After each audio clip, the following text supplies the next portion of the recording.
തുടർച്ചയായ 12ാം വർഷവും ചോറ്റാനിക്കര പവിഴമല്ലിത്തറയിൽ മേളപ്രമാണിയായി നടൻ ജയറാം.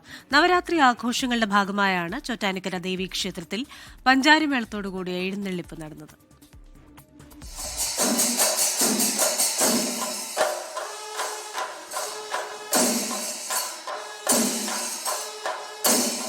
ജയറാം പതിവ് തെറ്റിച്ചില്ല.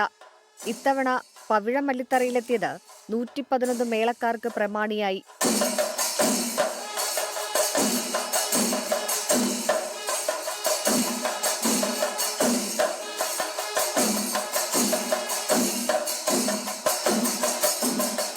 ഇടത്തും വലത്തും മട്ടന്നൂർ ശങ്കരൻകുട്ടിയുടെ മക്കളായ ശ്രീകാന്തും ശ്രീരാജും ഗുരുവിന് മുന്നിൽ കൊട്ടുന്നതിന്റെ സന്തോഷം പങ്കുവച്ച് ജയറാം. എൻ്റെ ഗുരുനാഥൻ്റെ ഒരു സാന്നിധ്യമാണ് ഏറ്റവും വലിയ സന്തോഷം. അദ്ദേഹം ഇന്ന് ഇവിടെ നിന്ന് മേളം കണ്ട് അനുഗ്രഹിച്ച് പോകാൻ വന്നിട്ടുണ്ട്. എൻ്റെ കൂടെ നിൽക്കുന്ന 17 പേരും കേരളത്തിലെ ഏറ്റവും പ്രഗത്ഭരായിട്ടുള്ള പ്രമാണസ്ഥാനത്ത് കൊട്ടുന്നവരാണ്. പതികാലത്തിൽ തുടങ്ങിയ പഞ്ചാരിയുടെ കാലങ്ങൾ മാറിയപ്പോൾ ആസ്വാദകർ ആവേശത്തിലായി.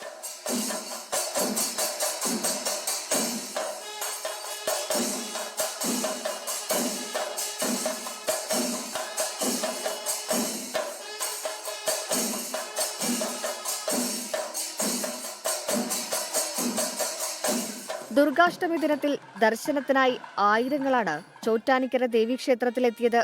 അടുത്ത വർഷവും കാണാമെന്നുറപ്പ് നൽകിയാണ് ജയറാം മടങ്ങിയത്.